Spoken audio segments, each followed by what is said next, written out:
అనుకున్నారు ఆయన. అనుకుని వాళ్ళని చూసొద్దామని మళ్ళీ వాళ్ళ దగ్గరికి వెళ్ళిపోయారు. వెళ్ళిపోతే వాళ్ళు అన్నారు, నిన్నను మేము నీ ఆశ్రమానికి వచ్చాం కదా, నువ్వు ఇవాళ మా ఆశ్రమానికి వస్తావా అన్నారు. అయ్యో తప్పకుండా వస్తాను అన్నారు. ఎక్కడ మీ ఆశ్రమం అన్నారు. ఇక్కడే రా అని తీసుకెళ్ళారు. ఎక్కడికి తీసుకెళ్లారు? అంగరాజ్యానికి తీసుకెళ్లారు. తీసుకెడితే ఏం జరిగిందో తెలుసా అండి? ఇది భారతీయ ధర్మం అంటే, ఇది మహర్షుల యొక్క గొప్పతనం అంటే. ఆయన అక్కడికి వచ్చారంతే, అంగరాజ్యంలో అడుగు పెట్టారు ఇలాగా.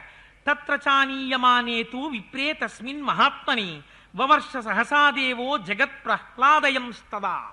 ఇలా అడుగు పెట్టడం ఋష్యశృంగ మహర్షి పైనుంచి బ్రహ్మాండమైన వర్షం పడ్డం ఒక్కసారి జరిగింది. అంగరాజ్యం అంతా క్షామమంతా పోయి బ్రహ్మాండమైన వర్షం పడింది.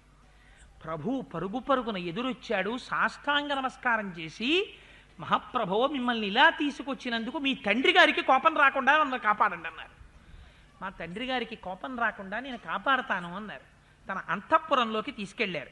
అంతఃపురం ప్రవిశ్యాస్మై కన్యాం దత్వా యథావిధి శాంతాం శాంతేన మనసా రాజా హర్ష మవావసహ. తన కుమార్తె అయినటువంటి శాంతని రోమపాదుడు ఋష్యశృంగ మహర్షికిచ్చి వివాహం చేశారు. శాంత రోమపాదుని యొక్క కుమార్తె. రోమపాదుని యొక్క కుమార్తె అయినటువంటి శాంతనిచ్చి వివాహం చేశారు. వివాహం చేసిన తరువాత ఇంకా చాలా కాలం ఋష్యశృంగ మహర్షి అక్కడే ఉన్నారు.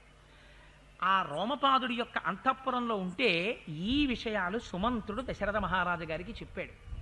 ఏ మహానుభావుడు అడుగు పెడితే వర్షాలు పడ్డాయో ఆ మహానుభావుడు నీ యాగానికి కూడా వచ్చి కూర్చోవాలి.